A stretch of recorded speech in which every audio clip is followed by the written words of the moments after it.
One of the reasons that I love working with the land is that that is the foundation of everything. Without the earth to stand on, we have nothing. It's where we live, where we build our homes, where we grow our food, and the land is being constantly recycled. I love that aspect about it. And wherever we stand, somebody else has stood there before. And sometimes I think about, the thousands, millions of people that have gone before us.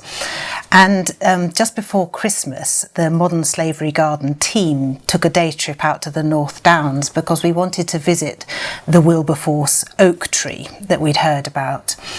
And when I was there, I was thinking, 250 years ago, this is where William Wilberforce stood when he decided, yes, he was going to do something about the slave trade.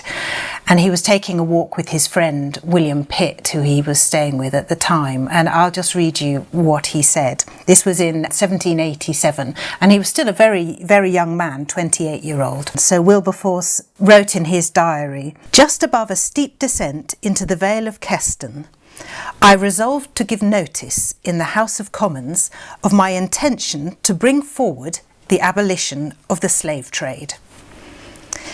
So Wilberforce, on that day, with that conversation with William Pitt, decided on a course of action that was going to change the lives of thousands of enslaved people. But it actually took him 20 years to bring that about. He had to suffer many knockbacks and times of feeling completely disillusioned, but he kept going, he persevered.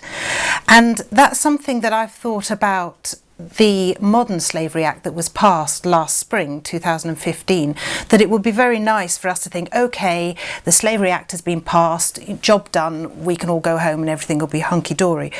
But that's not the case. And charities like A21, which is one of the partner charities for the Modern Slavery Garden, they know that it's going to be a long haul because the slave trade has gone underground. It's now illegal. Whereas in Wilberforce's day, slavery was legal, and so what they had to do was make it illegal. That was his job. Now it is illegal, but it's a hidden underground problem, and in a sense that makes it even more difficult to tackle. So charities like A21 and the other anti-slavery charities know that they're in this for the long haul.